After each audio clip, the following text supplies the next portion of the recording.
So welcome everybody to this week's KCOR Zoom talk by Ralph Torrie this week, and the conversation that I am sure will follow as you all chip in. Those of us concerned with energy issues and governments and society in general are usually preoccupied with supply of energy. But the physicists in the crowd know that energy can neither be created nor destroyed. And so it's energy budgets are not really like financial budgets because they are always balanced. Ralph today is going to draw our attention to the demand side of that equation. So Ralph, welcome back. You gave us a talk back in April on the disruption of the internal combustion engine about a century ago, when it displaced horses as the means of traction in the cities and countryside. And so, Ralph, we're looking forward to hearing about buildings for a post-petroleum world. Over to you, Ralph. Thank you, John.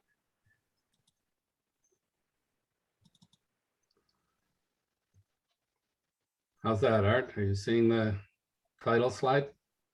Yes. We're all set then? that's good to go. Yes. Okay, thank you. And thank you, John Hollins. John and I go back a long way. He used to tell me that he could come back after Christmas break at Environment Canada and walk up and down the hallway and raise several $100,000 from civil servants that had unspent budgets and were terrified at the prospect of ending the fiscal year without having spent it. And I would often get a phone call from John in January saying, Ralph, I think I've got a project when I was consulting. And in fact, in January of 1988, he called me and said, how would you like to organize the energy workshop for a conference that Canada's hosting on the changing atmosphere in Toronto in June?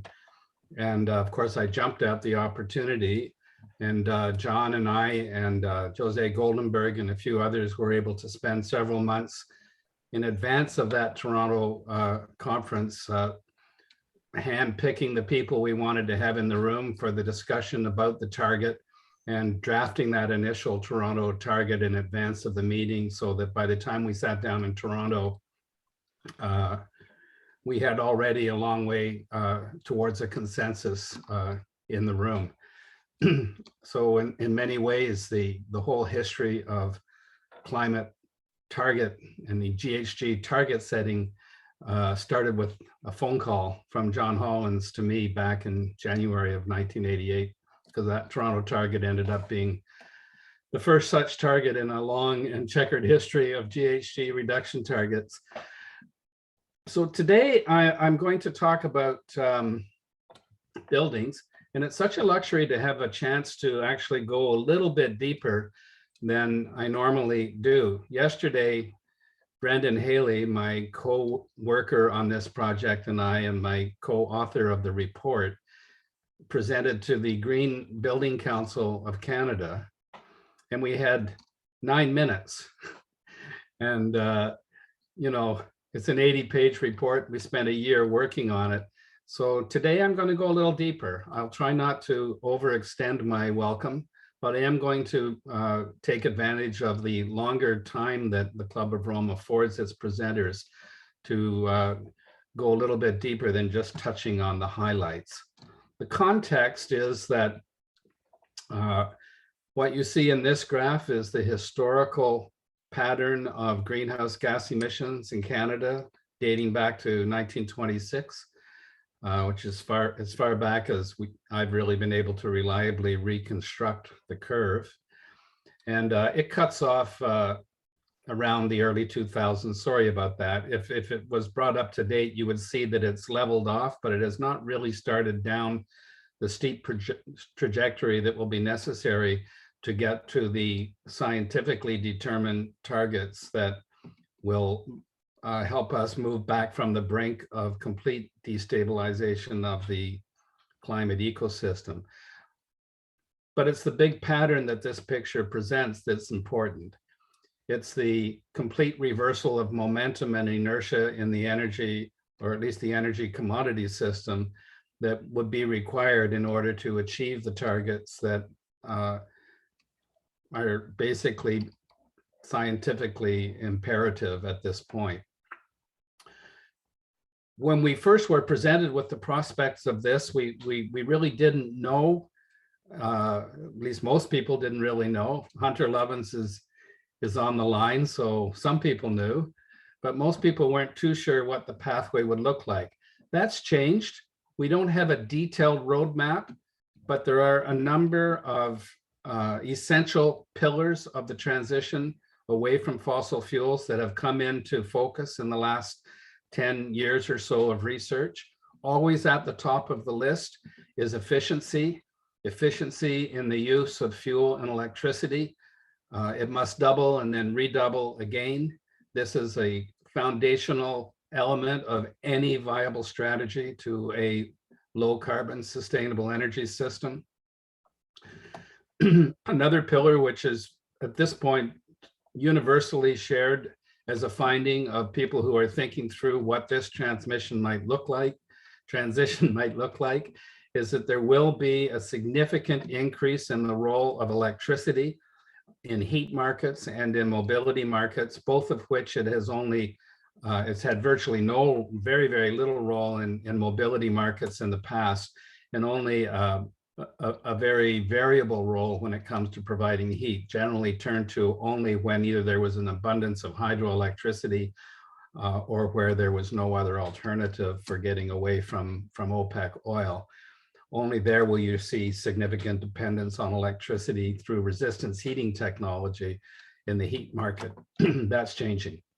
In both cases, technology has been our friend. In the case of the mobility markets, the emergence of electric drive, the electric vehicles and so on, combined with advances in storage, are making the feasibility of widespread electrification of vehicles quite possible.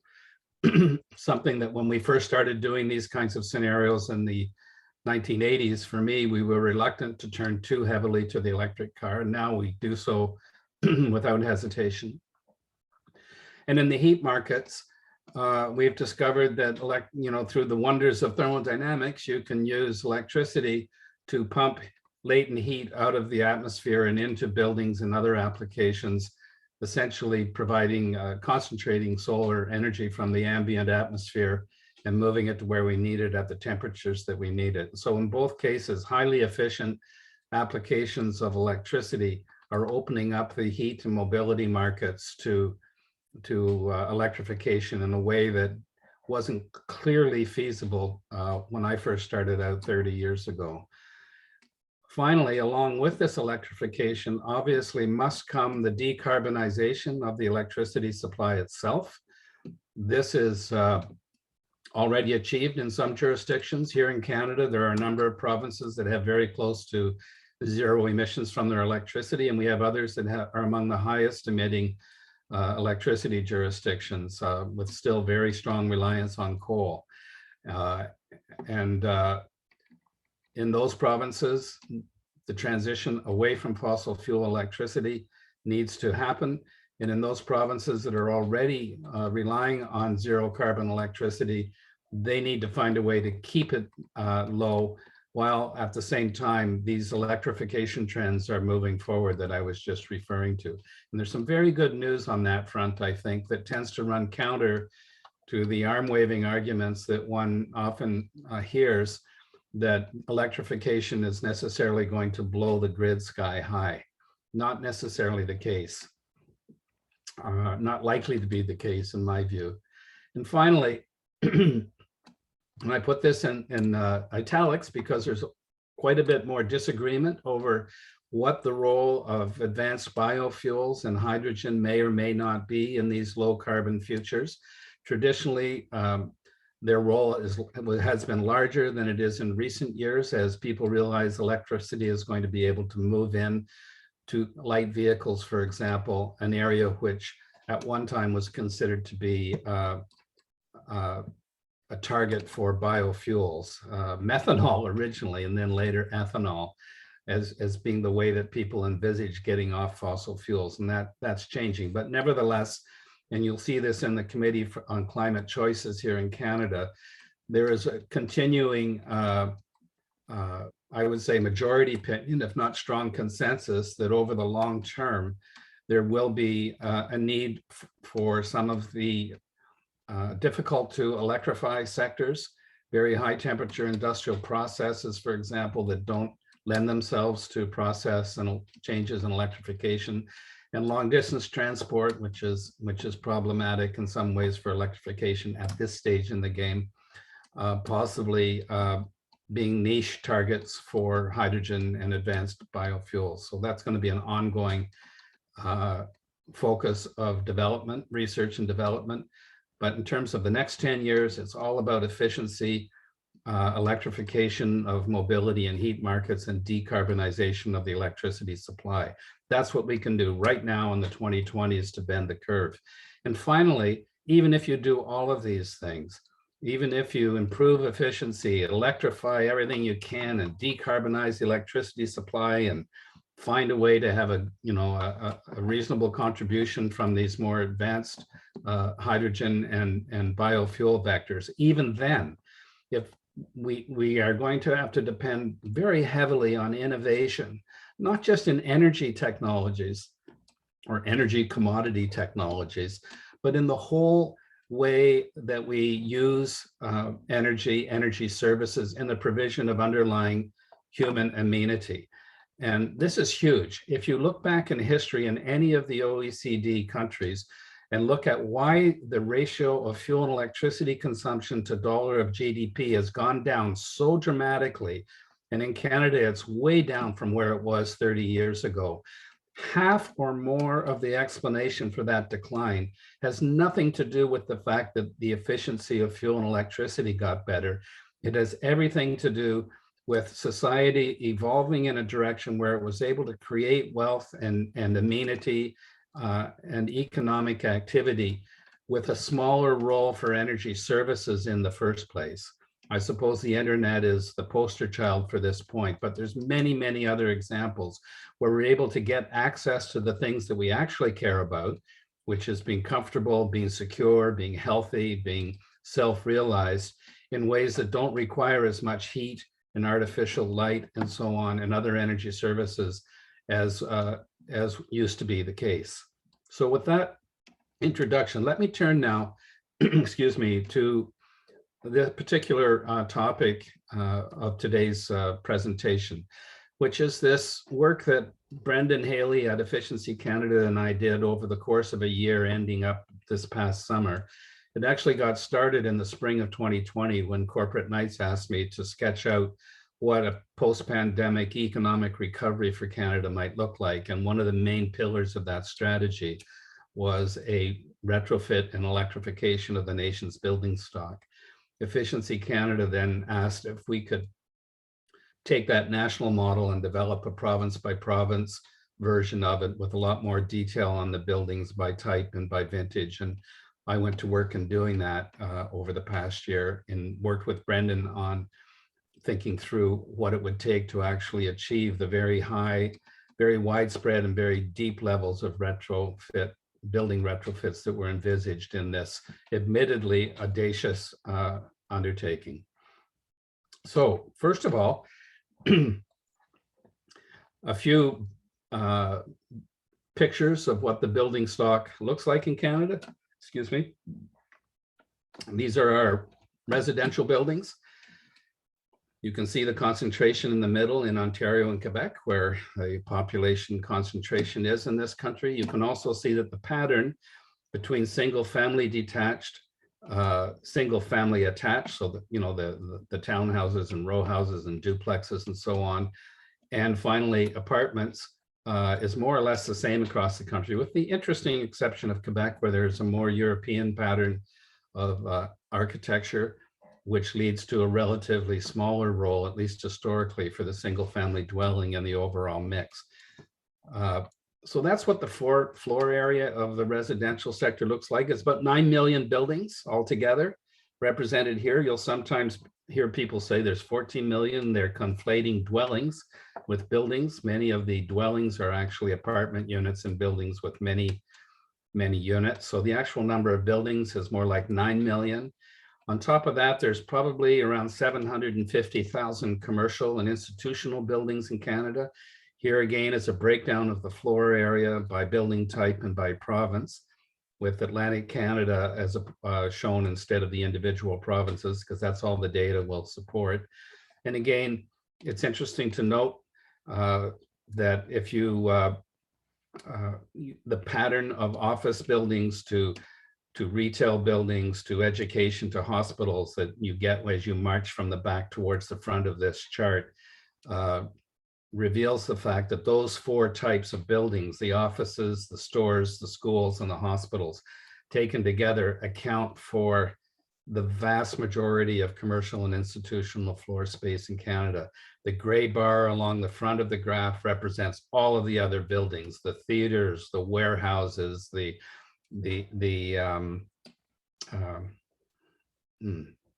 all the other types. Use your imagination. There's about 14 types in the background research for this study. So that's the stock.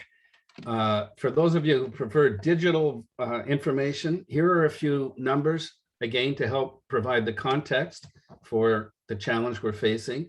In this country, the variation from province to province is extremely important in taking on an analysis of this sort.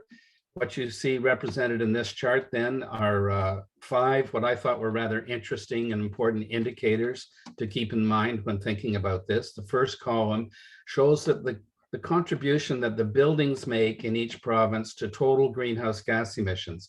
And that includes the building share of the electricity generation emissions. I've prorated those to the buildings. And you can see Nova Scotia, for example, is an outlier with fully 47% of the province's greenhouse gas emissions coming from its buildings. This is partly because they rely still on coal electricity, partly because it is pretty much a post-industrial economy in Nova Scotia now, particularly in the last few years. The transition has run to its completion. And so the industrial energy plays a relatively smaller role in that province.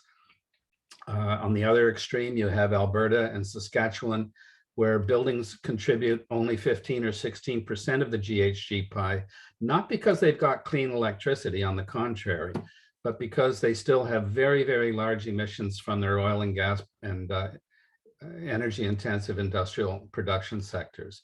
In contrast, in British Columbia, you have also a very low contribution to total emissions from buildings. But there it is because the electricity has got a relatively low carbon, very low carbon profile, which is what the second column shows. The second column is the number of hours a year in the major city in each province that the temperature drops to -20 C or lower.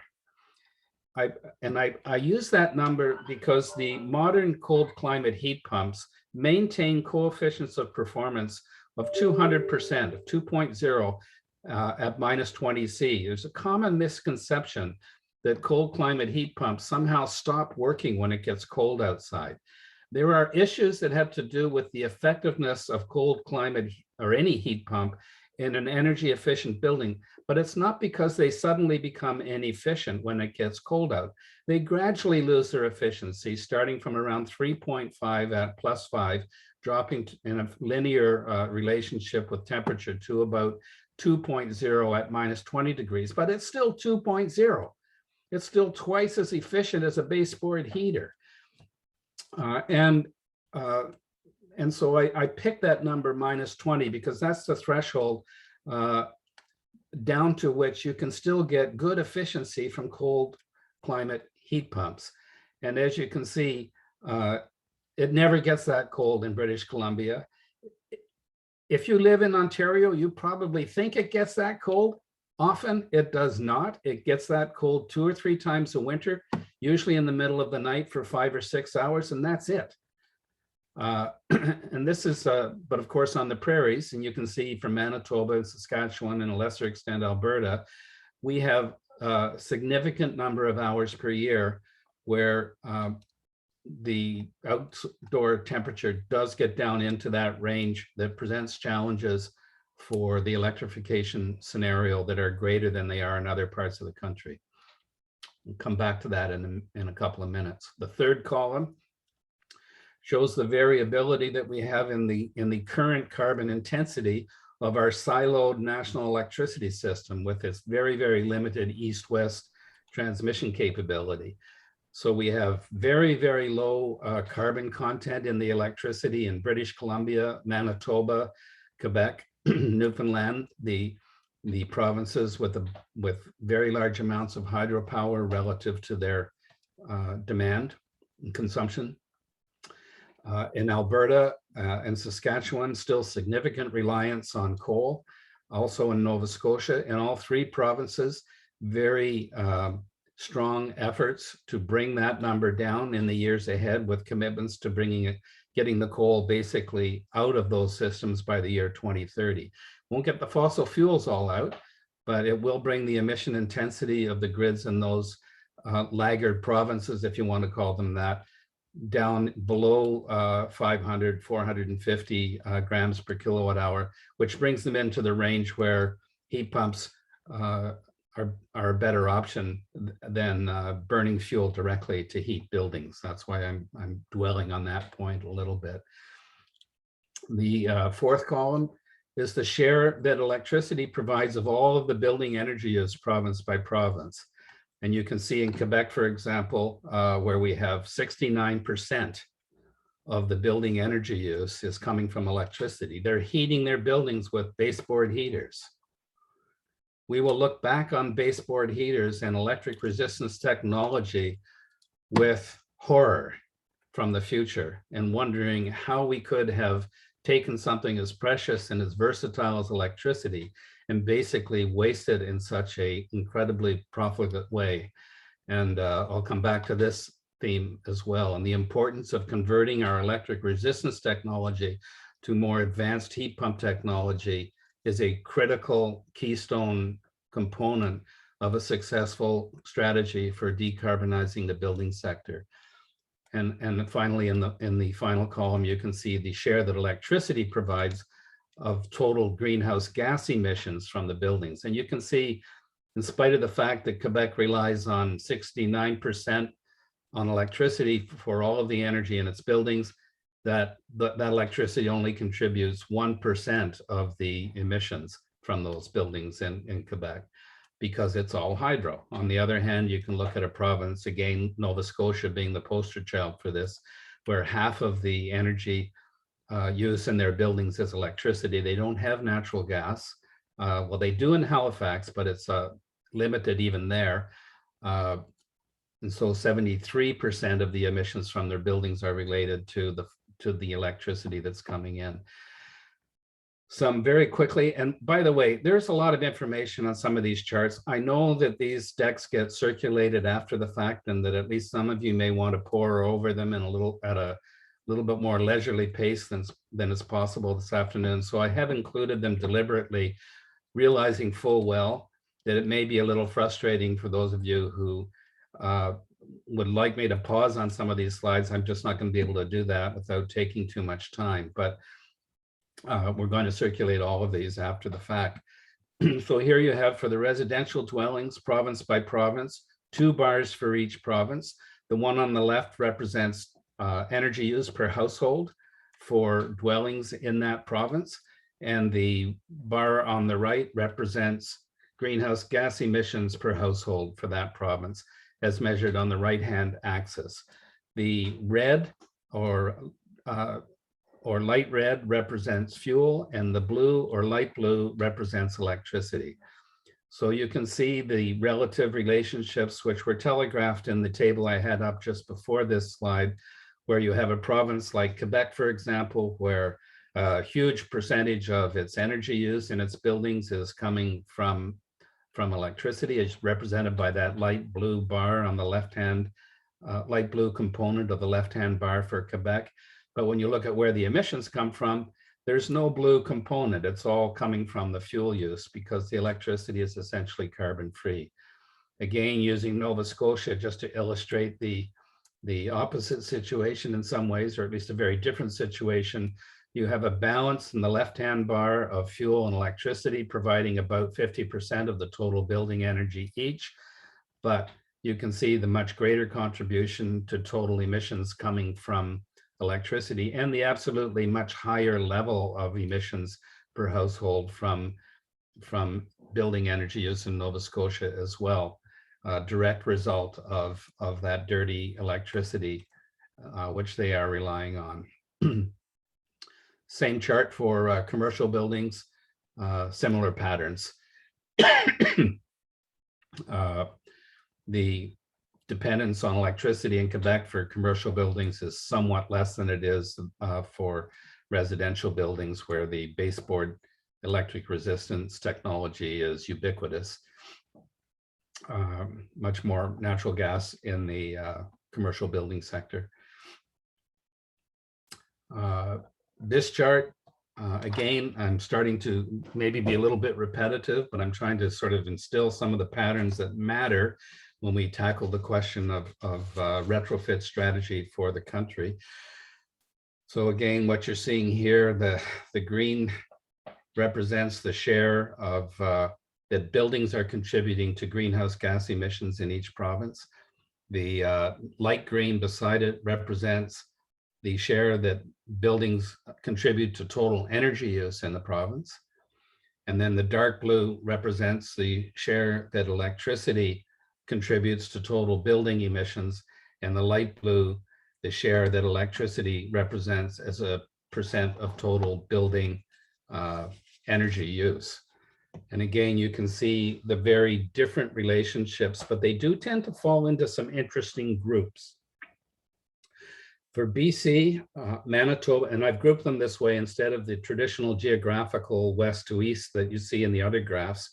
Here I show BC, Manitoba, and Quebec, the first three in the provincial group, all of which have got abundant hydropower and which have very low shares of emissions coming from electricity in their buildings, small dark blue, and all of which have light green bars, which are much higher than their dark green bars, simply meaning that the building share of energy use is much greater than the building share of emissions. And again, it's because of that reliance on carbon-free electricity. Then there's Alberta and Saskatchewan. I won't address Newfoundland as a bit of an outlier. I'm going to skip over it. You can ponder that one. It's a combo. Alberta and Saskatchewan, and to a certain extent, Nova Scotia, but really Alberta and Saskatchewan stand out as a group in their own right. They have a relatively small amount of electric resistance heating for what are probably obvious reasons. They have a cold climate. They have a fairly small share of electricity as a share of building energy use, as represented by the low height of those light blue bars for Alberta and Saskatchewan, but they have very high contributions from electricity as a share of emissions from the buildings. And this again is because of the high carbon intensity of the electricity. And then you have Ontario and New Brunswick, which are sort of middling provinces. The nuclear contribution to electricity in Ontario keeps the carbon intensity of the electricity relatively low. So you have a sort of a more mixed situation in Ontario.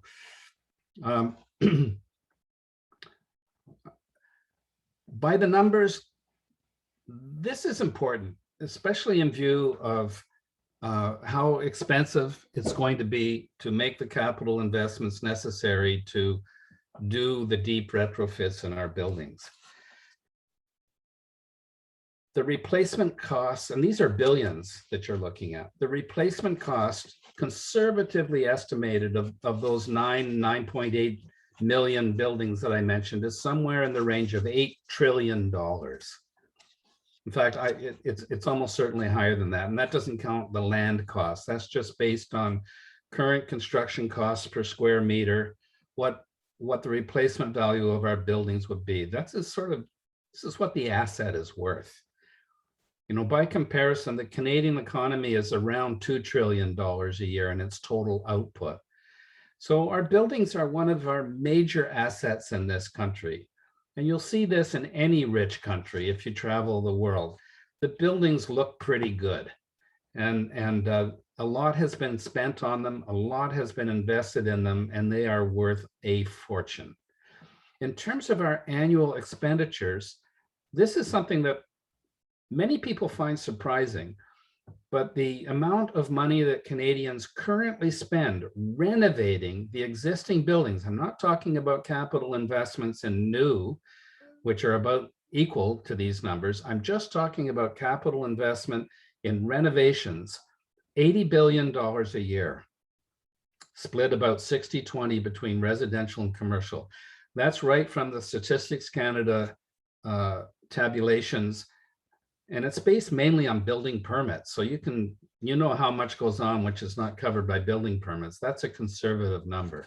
I've tried to supplement it by looking at the household expenditure data and adding to that 80 billion, another 40 billion that I think represents what's probably being spent that is not being captured by the building permit scan that comes up with that 80 billion. So here we have $120 billion a year. That's a lot in a $2 trillion, $2,000 billion economy being spent on renovations. Yeah, I know it's all kitchens and bathrooms. That's not my point right now. I'll come back to that. The point is that we spend money. We invest in our homes and we invest in our commercial buildings. In spite of the fact that we have the well-known infrastructure deficit in this country, and a lot of buildings, especially in the public sector, have been allowed to deteriorate, which actually represents an opportunity. In spite of all of that, our buildings are not in bad shape. We spend another $58 billion a year on fuel and electricity for these buildings, 40 on electricity and 18 on fuel. So 170 to 180 billion dollars a year, nearly 10% of our economy is devoted to the maintenance, renovation, and the fuel and electricity, the heating and the cooling and the appliances and the equipment inside our buildings.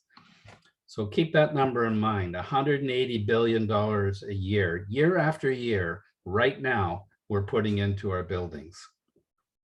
So what we did in our, maybe I should just pause there because I've been moving along and I'm about to enter into the next section, which summarizes the analysis that we did of the retrofit possibilities for these buildings.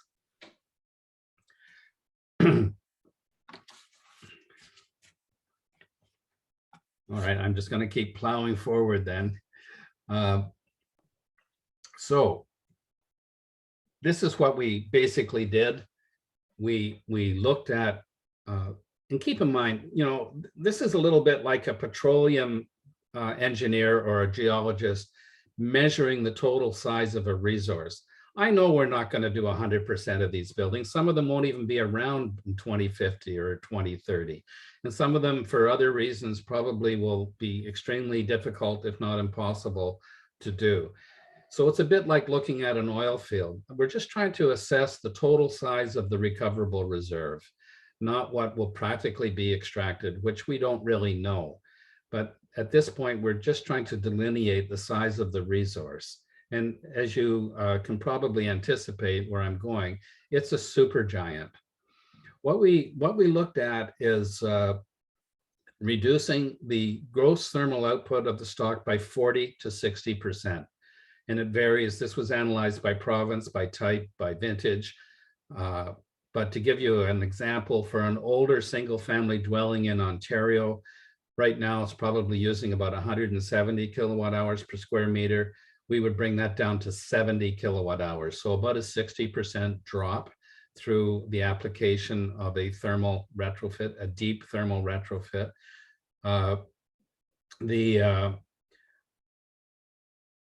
the percent drop is lower in newer housing. It varies by climate to a certain extent, not as much as it varies by vintage, I might add, but in general, a 40 to 60% drop in the thermal intensity of our building stock. So it's deep. It is not radical. The passive house Retrofit standard for retrofits in an Arctic climate is 35 kilowatt hours, 30 to 35 kilowatt hours a square meter. We're still at twice that after having completed this program of widespread retrofits. But keep in mind, this is an average target. Some buildings will do better, some not. We replaced, as I've already telegraphed, the resistance heating for space and hot water with heat pumps. And we do this so that the heat pump technology is integrated into the building systems.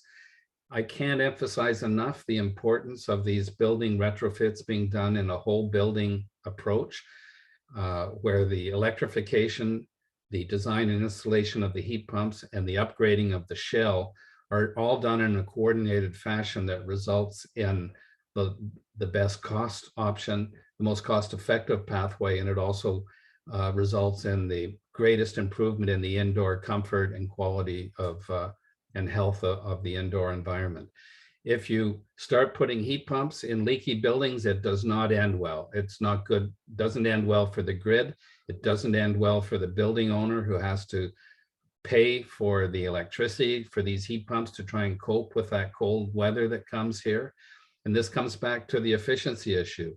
It's hard for a heat pump to keep up on a cold winter night if you install it in a leaky building. And it's not because it isn't efficient, it's because it's bloody cold out and you're letting the heat leak out of the building. So it's really important that if we are going to get this done, and that remains to be seen, whether we're going to mount a serious response to climate change. It's starting to look like maybe we are. If we're going to get this done, we have to take a smart, integrated, strategic approach to the way we transform our buildings. That's the only way that we will do it in a way that allows us to stretch our carbon-free electricity supply as far as possible so that it can cover the conversion of the fossil buildings, it can cover the electrification of the vehicles and so on, without us having to fall back on the fossil fuel generation options, which would defeat the whole purpose of the enterprise. Wide-scale implementation, we looked at 100%. That was what we decided. Let's just take a look at what it would cost and what the impact would be if we did all of those 9.7 or 9.8 million buildings. We assumed that a way would have to be found to minimize the disruption. I'll come back to that. We also think that this isn't going to happen unless the capital outlay can be taken off the shoulders of the building owners, unless the risk can be completely removed from the building owners, unless the total cost of ownership can be maintained or reduced. And all of that points to a transformation of the industry that currently does building retrofits into a modern, industrialized and efficient business, which it is not now. You know, we don't, on this question of eliminating the capital outlay, I don't mean that the building owners and the homeowners won't end up paying for the capital investment. I mean that it'll be financed in a way that takes the risk and the upfront cost off their shoulders. We don't ask people to write a check every time we build a highway or a power plant or any other big expensive undertaking. We have ways to convert those large capital expenditures into a few pennies per kilowatt hour or a nickel per liter or whatever it is. We need those kinds of innovations on the building retrofit side if we're going to get this job done. The innovation bottleneck when it comes to retrofitting our buildings is not the technology, it's not the fundamental economics, it's the shortage of the business strategies, public policies and so on, financing, soft infrastructure needed to take this to scale and accelerate the pace at which it's occurring. We can't have every homeowner in the country turning into a project manager and a banker for their own retrofit. It'll never get done that way. That's what we do now. And we figure it'll take about 150 years to work through the stock at that rate. I've already summarized this slide. I'm going to skip over it. We looked at two schedules for this transition. One we call the emergency response schedule, which is the top S curve here, in which the entire building stock would be retrofit by 2035. And the other one, the more gradual curve, if you can call it that, would see the stock completely retrofit over a 30-year period instead of a 15-year period. Both of these are way, way, way faster, 10 times faster than what our current pace is and what our current way of doing this is able to achieve. So again, just underscoring the need for a disruptive change in this industry. I want to say a few words about the connection between electrification and efficiency. It's perhaps more important in Canada than in other countries because of a couple of things. One, the importance of the low temperature heat market in our energy system. And two, because of the extent to which we currently are relying on very inefficient electric resistance heating technologies for space and water heating in most parts of the country. So about half of the electricity that's used in Canadian buildings right now is for resistance heating. If you convert that to heat pumps, you basically triple the efficiency or more. And so suddenly the 100 units of electricity that was providing one building what it needed can do 3. If you add in the deep thermal retrofit, you can do 6.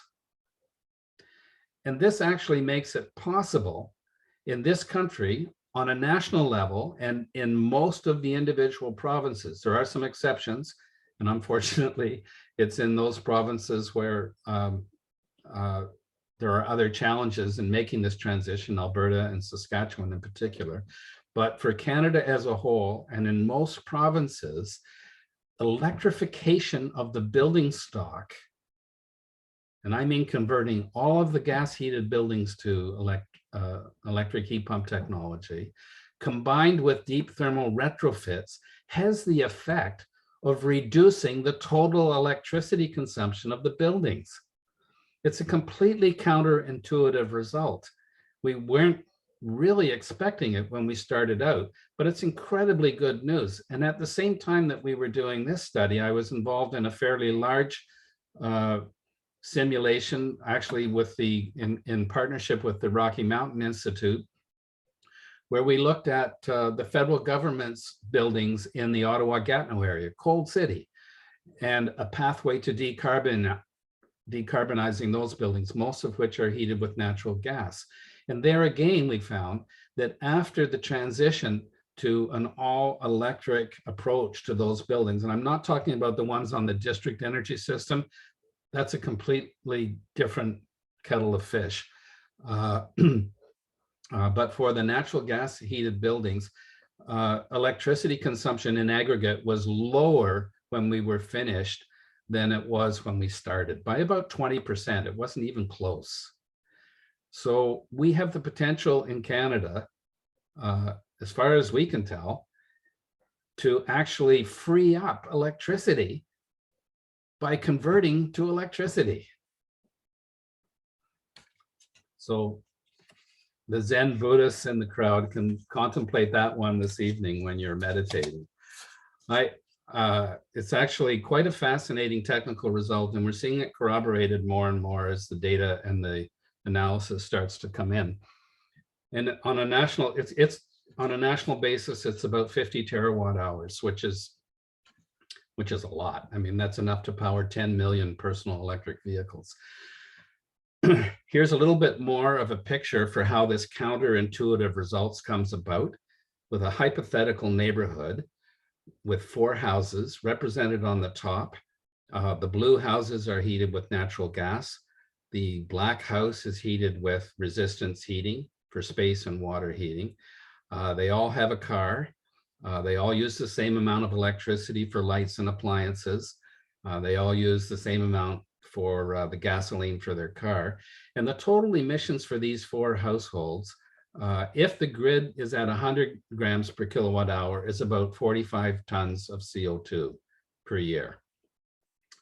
If the electricity is carbon free, it's about 40 tons because most of those tons are coming from the car, not from the electricity in the first place.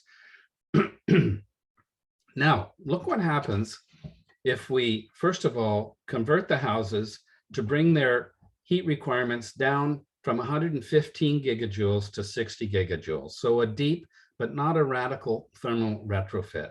If we bring heat pumps in with a 2.6 seasonal coefficient of performance, you can do much better than that on the West Coast, not that well in Manitoba and on the prairies because of that cold weather factor, but it's a reasonable average for Canada right now with current cold climate heat pump technology.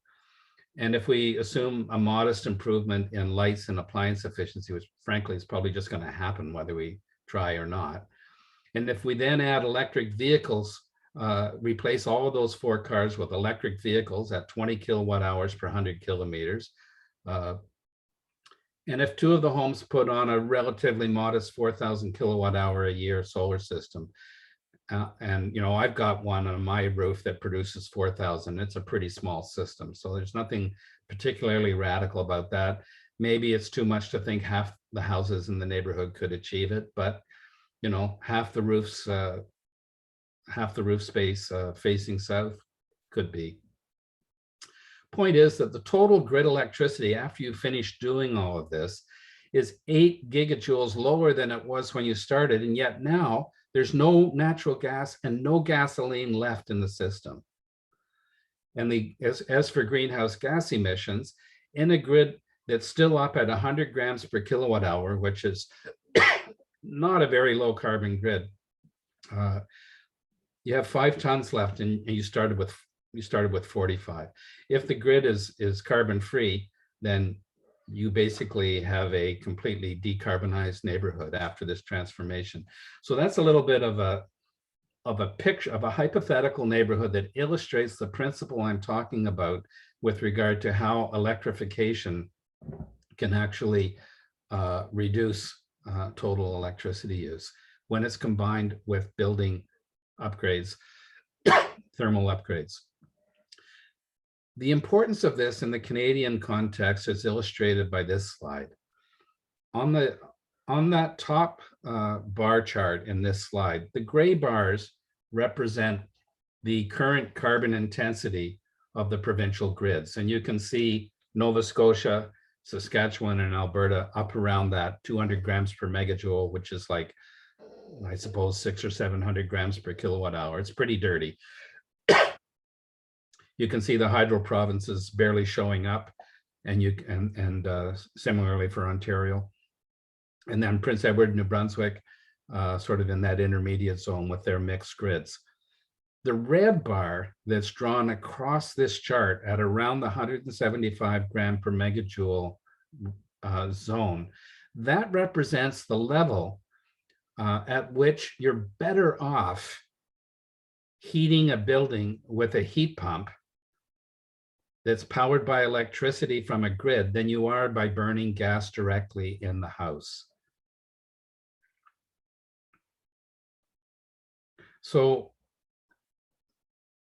everywhere in Canada, except those 3 provinces, and as I mentioned earlier, all 3 of those provinces are not only committed, but are actually making the investments necessary to get the coal out of their grids that will bring them down below that red threshold before the year 2030, before the lifetime of a heat pump runs its course, in other words.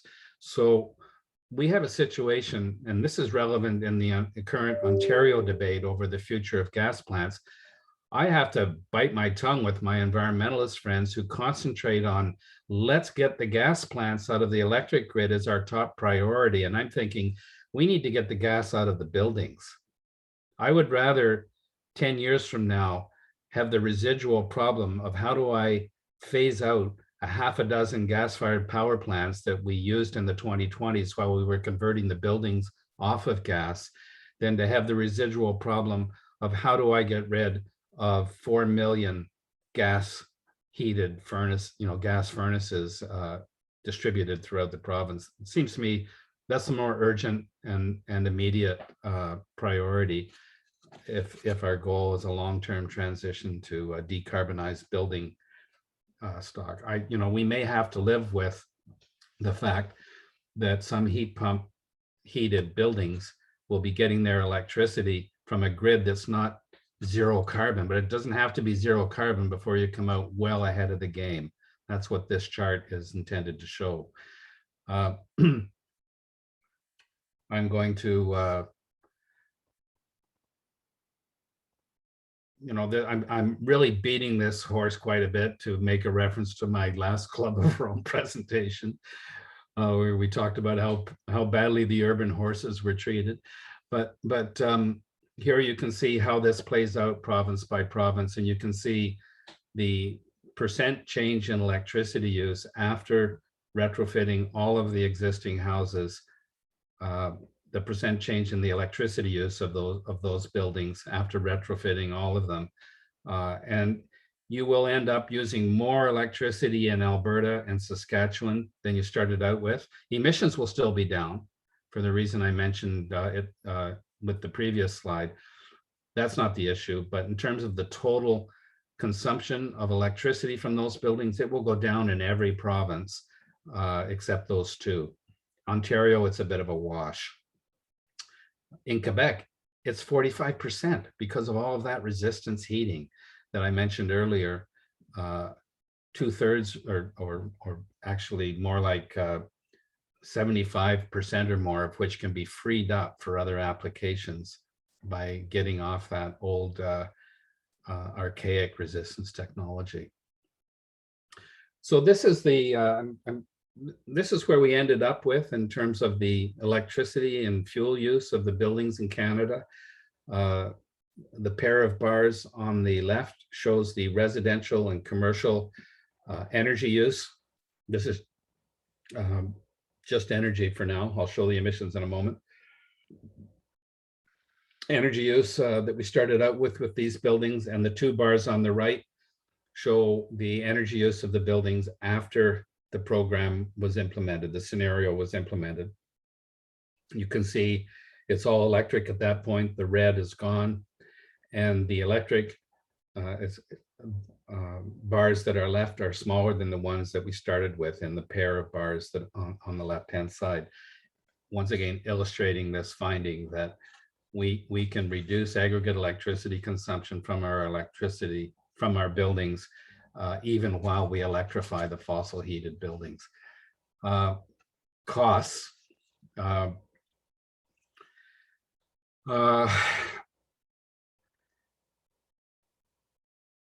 We don't know what it will cost, frankly. The problem is that the only data we have for what it costs to do a deep retrofit on a house is what it costs to do it in a really stupid way, which is the way we do them now. And what we need to be thinking about is what it would cost if we were being smart and if we were able to industrialize and move this process, move this industry into a more modern, systematic approach to the way that it does what it does. Nevertheless, we went with the existing costs. We did a bit of a hybrid. We started out by saying it's going to cost, we did a low and a high cost scenario. The low cost scenario, just to give you an example, for a single family dwelling in Ontario was $60,000. The high cost was $96,000. And these numbers varied, and there's details in the report. And then we assumed different rates that cost per dwelling would come down if we actually got on those curves that I was showing earlier, if we actually started doing this in a way that mattered to the climate. In other words, not on a timeline that will take 150 years to complete, but on a timeline that will get it done in 15 years or maybe 30 years. If you were to find a way through business innovation and finance and just public policy resolve to get this happening at that pace, of course the unit costs are going to come down. By how much? We don't know. We have examples from the automobile to the computer to suggest that 50% is probably a conservative estimate. When I talk to people that do building retrofits and I ask them, what's your unit cost? And they say, oh, it's about 100 grand per house. what would it be if you had a bunch of them? And they say, you mean like 10? No, I mean like 10,000. And they say, well, it would come tumbling down. You would have special teams that would go in house after house. You would aggregate so that you were doing architecturally similar houses as a group. You would have tremendous learning and experience curve benefits that would kick in, so that the price, after you've done a few houses, you get to the point where you've kind of seen everything and you know how to deal with the problems and the special situations that come up. You would have huge incentives for the technology innovators to move forward on some of the advances we're seeing with respect to external panels.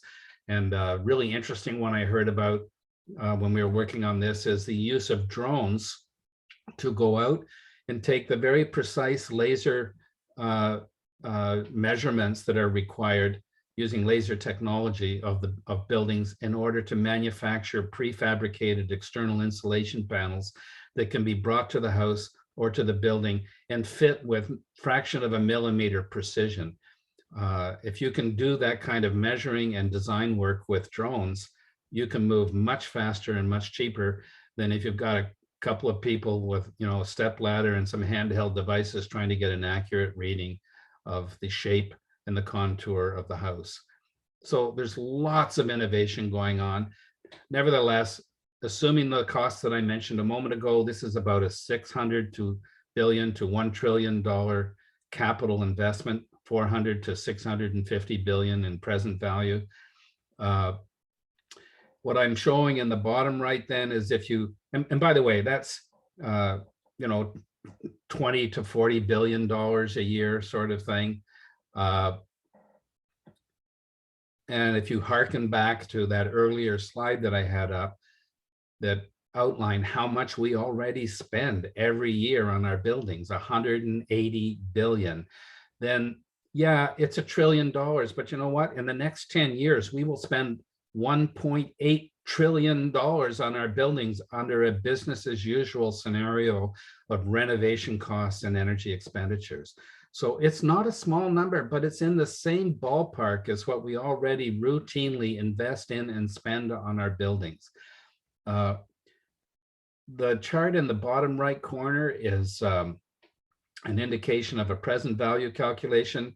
I decided just to show where it came out positive and negative rather than put the numbers up. I don't want to have that argument. I mean, it depends on what you assume about future fuel and electricity prices, how much you think the climate is worth, all that. But what we did do is we looked at these capital costs and we said, well, what if you valued the fuel and electricity savings that they achieve at the current outlook for fuel and electricity prices that the Canadian Energy Regulator puts out? And by the way, there's hardly any growth in real prices in those outlook. In fact, natural gas prices come down in that outlook. So we added those in, and then we added the current federal government carbon pricing schedule in. And you can see that with both the energy and the carbon savings put into the mix, this overall program has a positive net present value. And again, in most scenarios. Interestingly, the faster response is cheaper than the longer response because it starts achieving the savings sooner.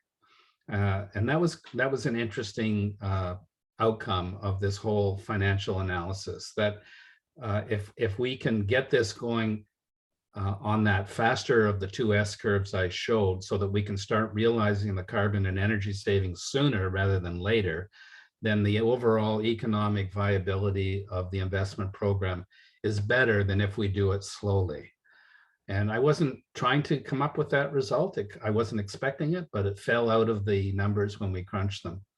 So that's the technical and sort of economic scenario that we laid out. This last slide is just echoing a point I made a moment ago, is that when something starts to really take off in terms of its implementation rate, unit costs can tumble down. The Model T in 1910, 1912 is represented by the blue line in this chart, cost many, many times when it cost 10 years later. It went from, and these are in today's dollars, went from about $25,000 before the advent, not only of the assembly line, that was part of it, but a big part of what helped this happen and what helped get that curve accelerating was the introduction of financial innovation, in particular consumer credit and layaway plans. So it made the car affordable for the average working person who could now finance it. Not dissimilar to the point I was making earlier about the critical role that financial innovation will play in accelerating the pace that we can achieve these retrofits at. And you can see that the price came all the way down to less than $5,000 in today's dollars by the early 1920s. We can, and we assumed a maximum 50% drop in the cost of these retrofits in the scenarios that I was describing earlier, where we did assume that there would be a gradual unit price drop as we gained experience and as volume started to build, so that we were doing retrofits not one at a time, but 10,000 or 20,000 at a time. I'm going to turn now. How am I doing for time? Oh, I've used up my time, haven't I? I think you can go another 10 minutes. You're on a roll. Keep going. Well, I'm about to hit a wall because this next part of the presentation is where I wish Brendan was here today, because he, based on this analysis that we did of the fact this is possible, this is affordable, this is technologically not, no laws of physics are being violated here. So we then turned in particular, Brendan turned his attention to what it would take to, get the costs to keep coming down, increase the speed at which we're doing this, and find other ways to enhance the value of what we're suggesting. And I'm going to rely heavily on some speaking notes that he gave me to make my way through the last few slides that I want to present you with, that deal with the implementation and policy challenges that come up when you think about a retrofit program of the magnitude and the speed of the one that I've been describing. And we're starting from a situation, as this slide indicates, where we have a policy environment where we have an emphasis on short-term results, static cost effectiveness analysis, boom and bust funding for efficiency programs that get announced and then canceled and then announced. Each project is a bespoke project with unique aspects to it. Each project is unique. The building owners are confused. It's a lot to take on, to have to borrow the money and manage it and find a contractor. We put all of that on the shoulders of the building owners. Can't be doing that if we're going to speed this up.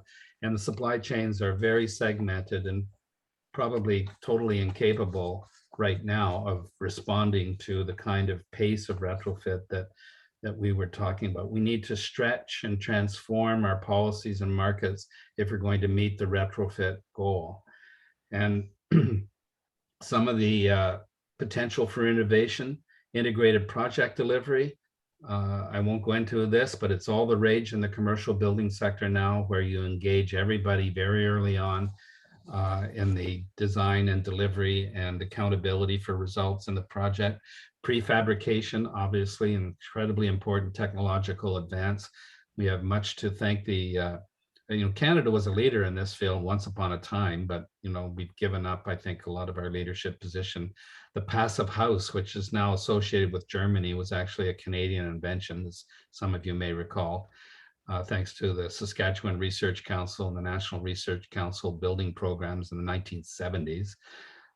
Mass customization may seem like a contradiction in terms, but modern technology does allow customization to be done on a mass scale, for example, through the kind of laser measurement technique that I was describing a moment ago. Aggregation is absolutely important, both for economies of scale in the execution and also to attract the kind of financing and cover the transaction costs associated with the financing that will be necessary to mobilize, the hundreds of billions of dollars that we're talking about over a number of years. And so there's a lot of moving parts on the innovation front. The central premise that we brought to this is this requires a mission-oriented approach, and I'm referring to mission in the sense that Mariana Mazzucato has popularized in her writing in recent years, where if you have a goal which is socially relevant, bold, and inspirational, with a clear objective and a timeline for achieving it, that's ambitious in the sense that it inspires people, but not so much that it doesn't seem like it couldn't be done, that operates across disciplines and involves people from different sectors, and invites innovation and multiple bottom-up solutions. Those are the ingredients that make for that suggest the mission-oriented approach. And we think that all of these conditions apply in the case of a mass retrofit program. The basic approach, and a lot of this, as I mentioned earlier, is Brendan's work. It's the creation of what are called market development teams throughout the country. We think there's a lot we can learn from the Dutch Energy Sprong approach, not just to technology, but to their way of approaching the markets for mass retrofits as well.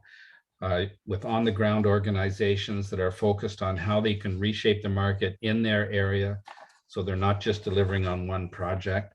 And they do this by, as I've mentioned earlier, aggregating building owner demand, working with the supply side on new solutions with the contractors, the community colleges, the trainers, the community associations in their area, figuring out what needs to change in terms of policy at every level of government, and then, putting the pressure on those governments to get that done. The goal out of all of this is to come up with solutions that can be easily replicated, and the process of getting there looks something like this. We have a number of existing organizations that already play a supporting role, from the Infrastructure Bank, CMHC, CanMet, Building R&D, and so on.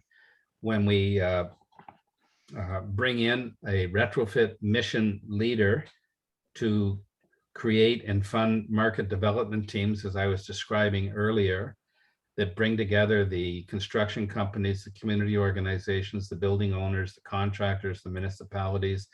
I think probably the training, the on-the-job training and the community college training should be added here.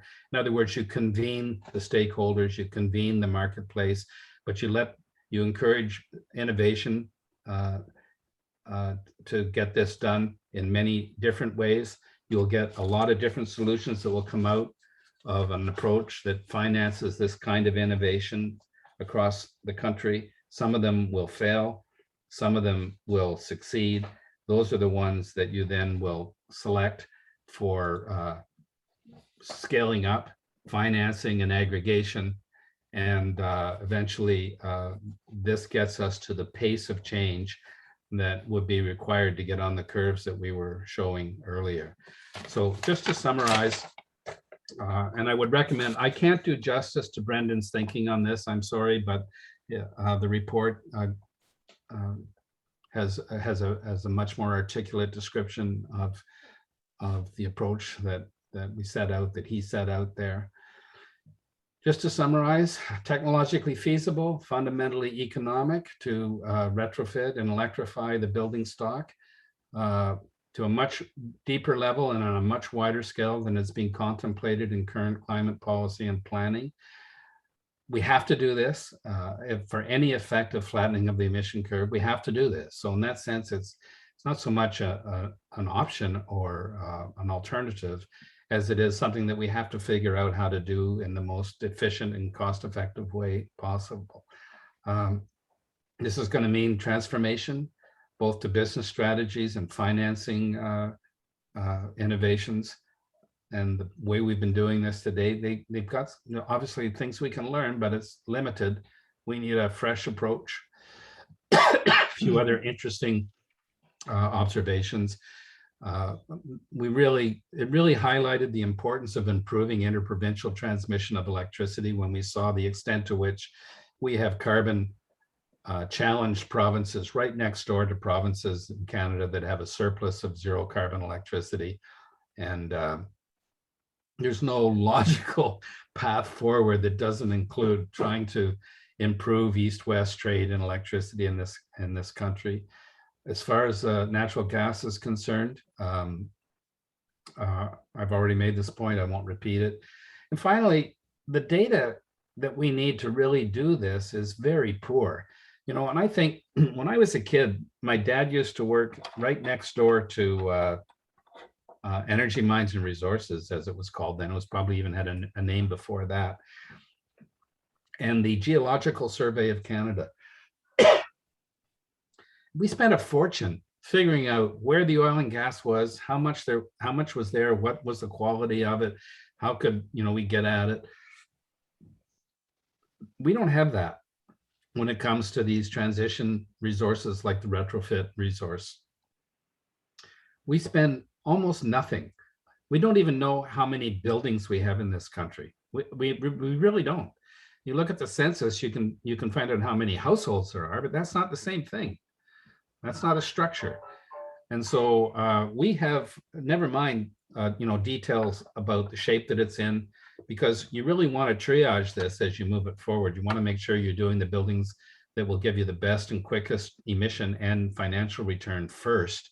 And we got an idea which buildings those are, but we could use a lot more information. And in terms of the value that it would bring to the process, it's a real bargain. And we need to be upping our game with respect to the data that we collect and make available with respect to these opportunities. So that's about it. I was talking to some geography teachers last week, and my whole talk was about maps. And this was probably the best map of the world you could get in 1490, when those guys started setting sail for China from Europe. Only 17 years later, this was probably the best map. This is the Marcellus map. And here you see, oh, America appears on the map for the first time as sort of a barrier between Europe and China. No clue yet just how big the American continents were, but a pretty clear understanding that it wasn't just a bunch of islands, which is what Columbus presumed at first, but a much bigger deal. This is more or less where we're at with our understanding of the transition to sustainable development right now. We have a pretty imperfect map. I think we know the principles that we have to navigate by, and that's of course how those early navigators set out. They didn't have a map either, but they still were able to navigate by using time-honored fixed points in the stars and so on. And to a certain extent, this is how we have to make this transition to sustainable development, including meeting the retrofit channel. We have to understand what the principles are that will get us to a point where we are living in a way that conforms with the basic ecological rules that govern this planet. And if we set ourselves with those navigational principles as our guide, then the map of where we're headed eventually will become as clear as it is today, where we understand where everything is and how it all fits together. As my friends in Australia like to point out, the only thing we don't quite have right yet is which is the top and which is the bottom. So I'll stop there. I've been droning on for too long, but like I say, I've been wanting to talk about this study, and the only chances I've been getting are to give 5 and 10 minute summaries. So thank you for your patience in sitting through this. It's been cathartic for me, at least. And I'll, thank you so much, Ralph. You've done us a real service. Last week, we had a university professor who shortchanged us. He spoke for barely half an hour. So you've now righted the balance. So thank you very much for that. I saw that presentation last week, and I thought, I hope I live to be old enough to be able to give a short presentation like that. Because it wasn't long in time, but you really felt pretty well briefed when he was finished, didn't you think? I don't think your material could have been fit into the length of time that Ian Burton took. Look, you referred to the Toronto conference in 1988. That's 3 decades and a bit, and having been involved all ever since then, it's easy to become somewhat despondent when I think about grandchildren. Yeah. But you've given us some hope here, and that's terribly important, it seems to me. If the government of Canada drew heavily on your work, and in other sectors similar work, it could have more than just dreams of targets. It could actually put together a policy with some programs, with milestones, and manage its way towards a substantial progress. So thank you very much for that. We'll come back and thank you later on. Thank you, John. I've got a few questions in the chat box, and if anybody wishes to put a question, please go to the bottom of your screen and put it in the chat box. You don't have to tell me what it's about, just that you want to make a point or ask a question. I'm Peter Bukowski. I'm going to jump over you, who was the first one, to go to Charlie Hall and Hunter Lovins, because I think we can have a little bit of a debate amongst our between our American visitors. So Charlie, would you like to sort of put together the various points you've made, please? Unmute yourself. Can you hear me now? Yes. I don't want to get into a food fight with Hunter Lovins on this. There's Jevons paradox is alive and well. It's not as powerful as we originally thought, perhaps, or there's some indications that maybe it's even more powerful. I don't want to go there. If she does, well, I will respond to specific questions. Just about whether the world has become more efficient. And I think our speaker started out with saying that about half of the nominal improvement in efficiency in Canada can be attributed to actual increase in efficiency of machines or something of that nature. I'd just like to say, when you look at the world, the energy use and the GDP growth,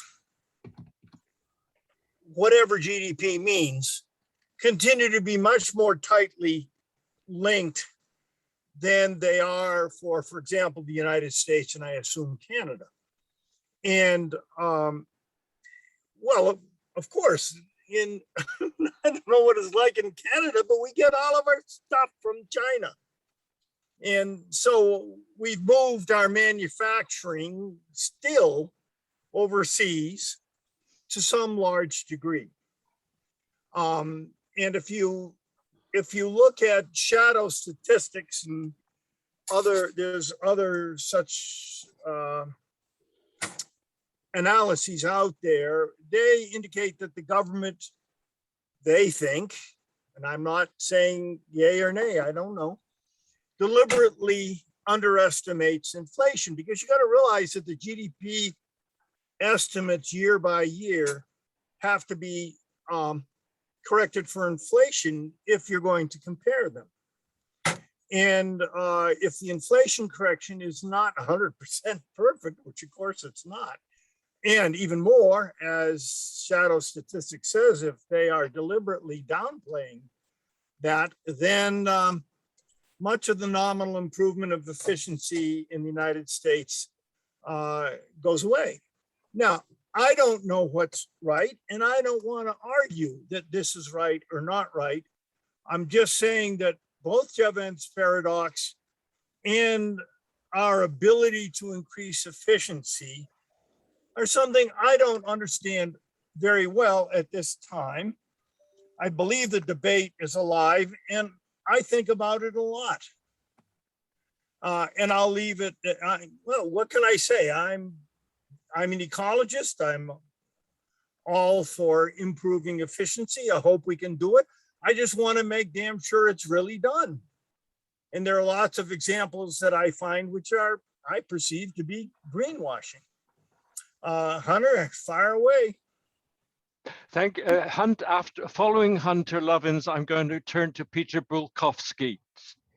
Hunter, please. Yeah, it's long been shown, David Goldstein showed it first off, that Jevons paradox is intellectually possible like an MC Escher drawing.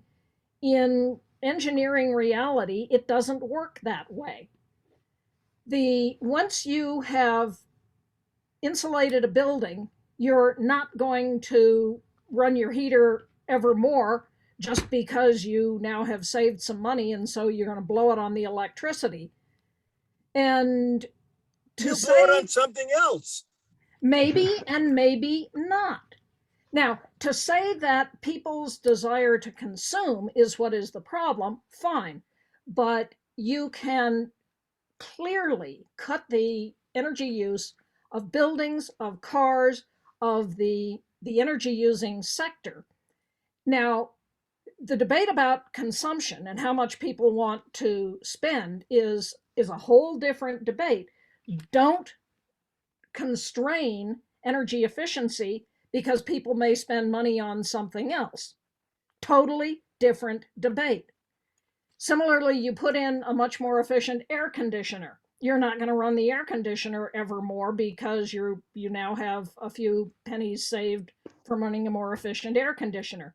You're going to condition the building to be comfortable. Same thing with a heat pump. And by the way, yes, air source heat pumps exist, work in cold climates. So, Ralph, I'd be interested in your take on the Jevons paradox from the standpoint of climate policy. But, we know how to solve energy efficiency problems. The measures are there, they work. What we haven't yet put in place, as Ralph so brilliantly was saying, are the financial measures to make sure that people actually get it done. By the by, and this is totally irrelevant to what Ralph has said, efficiency, as you rightly said, is the first measure.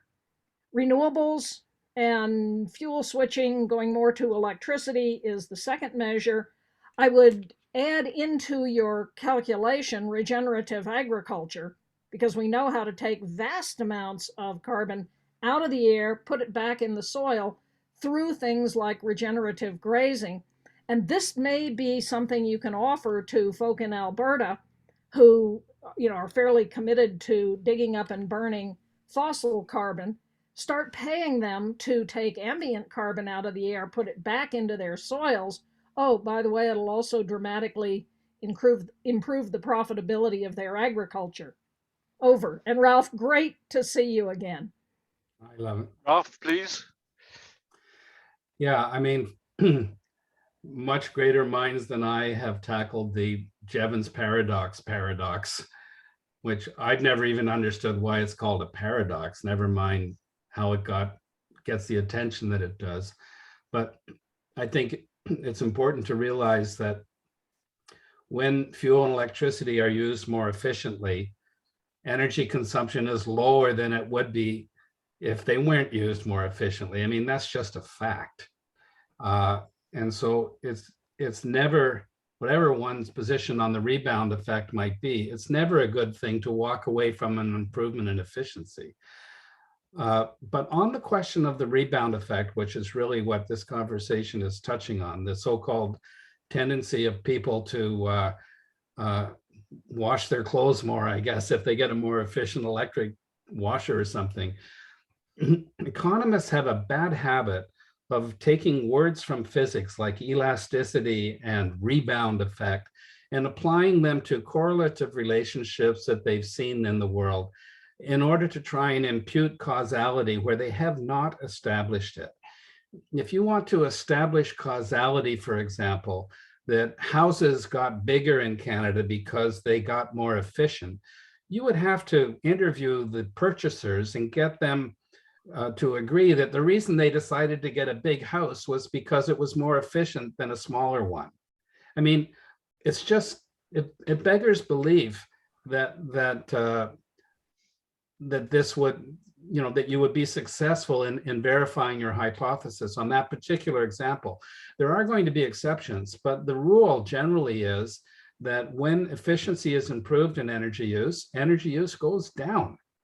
And in fact, and I can send you a couple of references, Charles, on this to some stuff I did in the Journal of Energy Economics a year or so ago, and the Journal of Energy Efficiency, where we looked at what happened to the energy GDP ratio in Canada over a 15-year period. And this kind of analysis has been corroborated throughout the OECD. And we found that in the commercial building sector, energy use per square meter of floor area went down dramatically at the same time that the amount of space per dollar of output in that sector was going down. Well, if the rebound effect was really an effect when it occurs and not a coincidence, which is what I would argue, then one would have expected that firms in the commercial sector would have started renting more space because it was more energy efficient. And this actually reflects a deeper point, which is one that needs to be made in any conversation about energy commodities, which is there is no demand for fuel and electricity. The demand isn't even for the heat and the mobility of the so-called energy services that those commodities help provide. The underlying demand is always for amenity. This goes back to Peter Drucker. There's no demand for any commodity. It's for comfort, it's for security, it's for happiness, it's for education, and so on. And so when we're looking at these questions of rebound, we really need to be setting the problem up with the fundamentals in mind, or we're just going to end up coming up with crazy conclusions that aren't borne out by the empirical evidence. Like, as Hunter was saying, people are going to go out. I mean, by that logic, the net zero homes should end up being infinitely large. I mean, it reductio ad absurdum. So, but your point about the differences between the rich world and the poor world is very well taken, although the total fuel and consumption on a global scale as compared to the global GDP, and I agree with you, that the GDP as an indicator of just about anything is questionable. But that particular ratio has been declining even on a global scale. But that's not to say that there isn't pent-up demand for fuel and electricity in poor countries. Of course there is. But that's actually an argument for accelerating the focus on efficiency in those countries, not for suggesting there's no point in it because it's just going to get taken up by more consumption. Thank you, Ralph. Derek Paul has an observation re Jevons, but he's muted.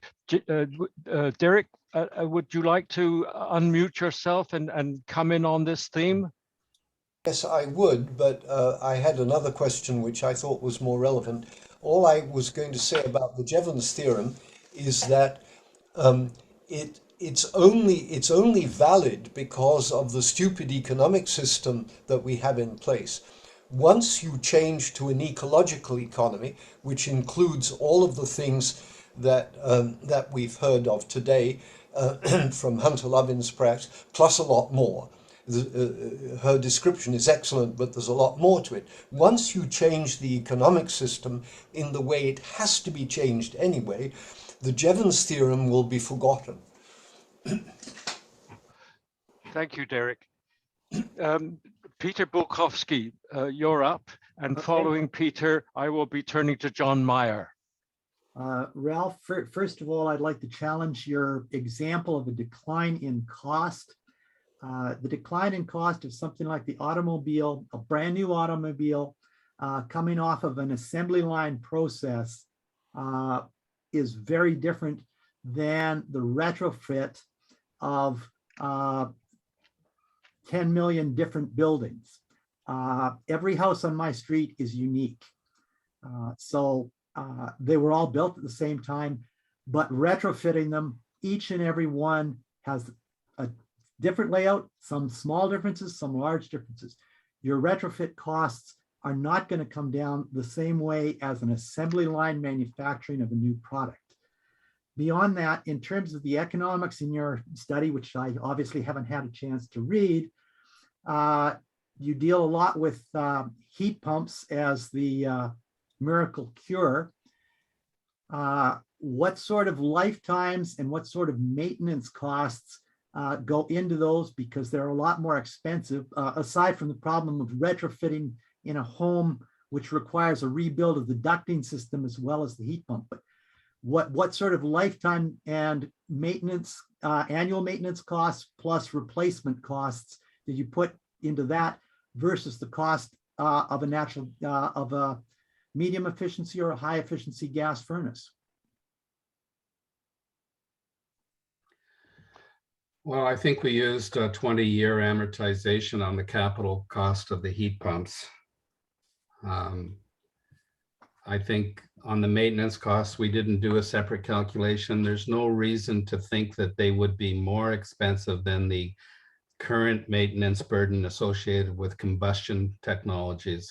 In fact, there's lots of evidence coming in now with regard to both electric vehicles and electric heat pumps that the maintenance costs will go down as we move to electrification.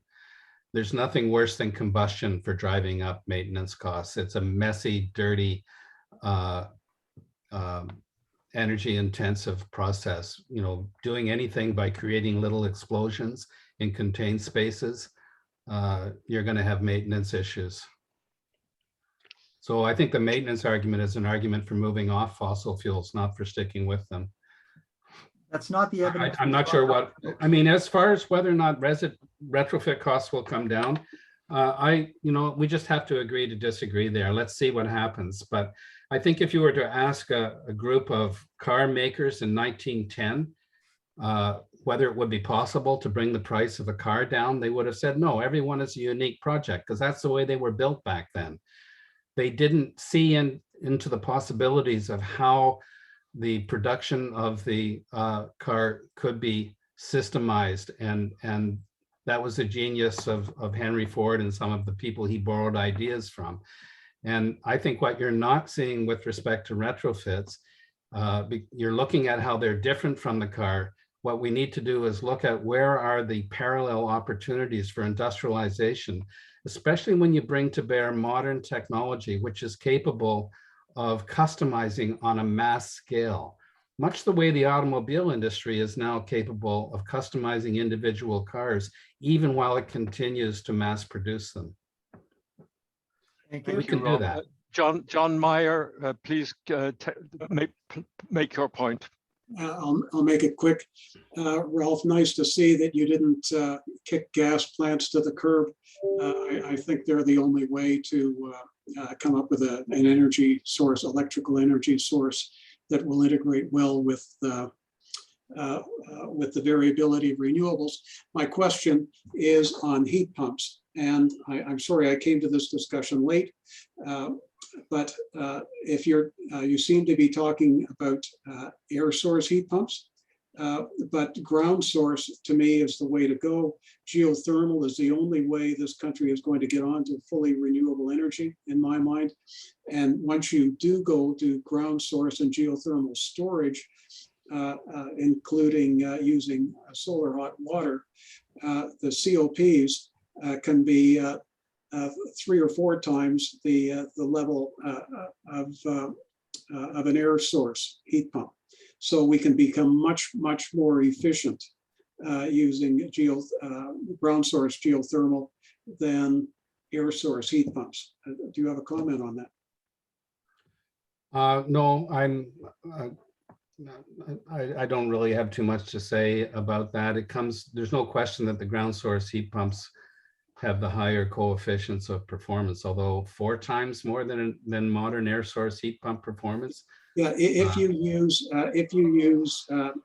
solar hot water storage, so the ground temperature is increased, like with Okotoks, Drake Landing, up to maybe up to 50 Celsius at the start of the season, not the 12 or 14 that's natural. Yeah, but I mean, why couldn't you also use that same storage concept combined with an air source heat pump? Is that an option that's uniquely associated with the ground source heat pump? Absolutely. The storage is by water in the water systems, in the transmission systems in the ground. Why would you introduce air? You have I was everything. just looking at a net zero house in Calgary last week, which combined an air source heat pump with a large hot water reservoir in the house. And they use that reservoir both for their domestic hot water supply, and then they use it to get over the peak cold periods. That's how they got to net zero. And the other advantage of combining the heat pump, whether it's ground source or air source with thermal storage and water tanks, is that it opens up the possibility of operating the heat pump in its sweet spot for a longer period of time. It doesn't necessarily have to work extra hard on the nights when it gets cold. On those nights, you run your convection air over the hot water thermal storage and get through the peak that way. But I know that this concept of thermal storage and water can be used in tandem with air source heat pumps as well, because I've seen it.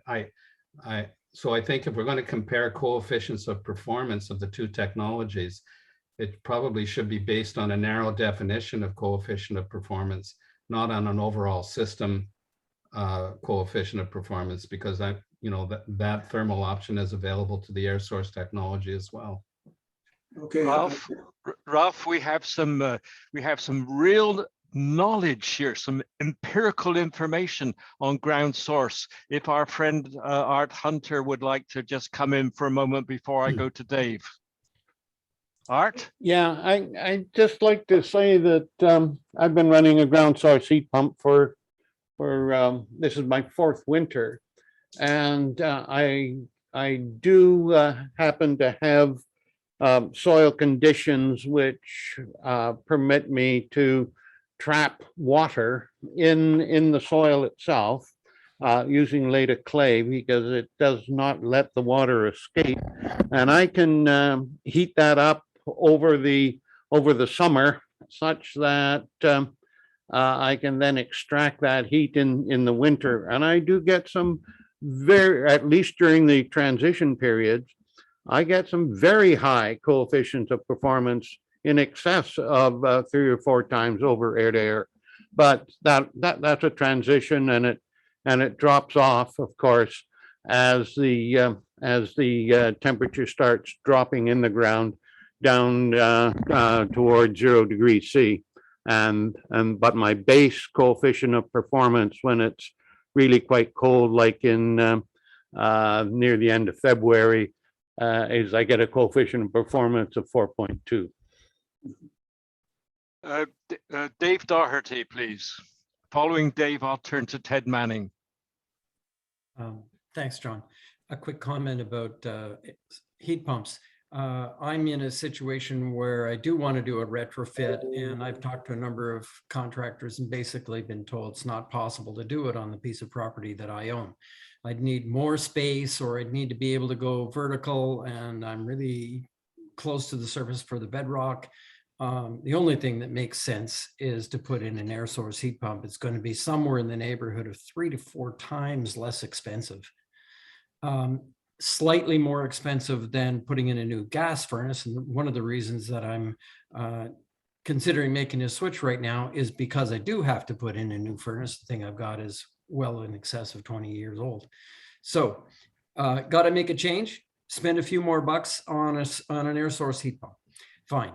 What I really want to ask about is whether, Ralph, you see any government taking on such a huge endeavor as the one that you have described. It seems to me that it would be like trying to defeat the Axis powers. Yeah. It's funny you should use that metaphor, because I was thinking the other day what we have right now in our approach to transforming our buildings is like the French Resistance, and we need D-Day. But I don't know the answer to your question. There's no particular expert insight that I would have that anyone else here wouldn't have. There does seem to be a gathering of momentum happening around climate change like I haven't seen before. Well, actually, it is a bit like I've seen before, but it's bigger this time, and perhaps therefore it will gain more traction. At some point, the impact of climate change will force emergency responses. right? And we're not really quite there yet, certainly not in North America, but it will come. And that's the point where these kinds of ideas won't look so audacious as maybe they do right now, where most of us are not really in an emergency response mode. I mean, we've seen what an emergency response looks like the last couple of years, and what we're doing on climate change does not measure up to that standard. I heard a comment relevant to what you just said the other day that I thought was really good. We are putting Band-Aids on the problem, on the wounds. The problem with Band-Aids is they fall off. Thanks. Ralph, you've been talking to us for an hour and a half now, so I think the formal part of this meeting will be wound up after the next couple of questions. Jean, I'll let. I'd like to ask Ted to make a short intervention, and then I'll come to you. Sorry? Could you put my video on, please? Because it says I cannot start my video. David or Art, can you turn on the Ted's video, please? There we go. Ted. Can't hear you. Unmute. Okay, you muted me at the same time as you videoed me. Okay, one of the biggest issues in facilitating change is we've ossified the system. And I've worked for many years as a land use planner before I ended up in sustainable development. And the biggest fights we always had was trying to get ossified systems changed. It's going to be very important to get the various jurisdictions to pass the rules that will allow any of these innovative approaches to be taken. And I just thought I'd let you know that actually my daughter is working with NRC and several other Commonwealth governments just to change all of the building codes and limitations in order to accommodate adaptation to climate change. It's underway, there are negotiations in place, there are things coming out. In fact, some of you saw about a year ago a presentation she did make on that process. If they're not able to do that, it's not going to make it easy for us to try and adapt in the way that I think you really think we should do.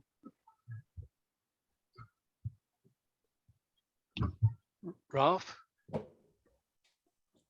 Okay. I think that's more of a John comment. Legg. Sorry, yes. No, that comment stands. There's nothing I could disagree with in it. Well, that's important to know. John Legg, Mike Nickerson, and Jeff Passmore. We're going to wind up the formal managed part of this conversation. So I invite you, as after Jean has spoken, to stay on in the open chat and make your points. Jean, please, over to you.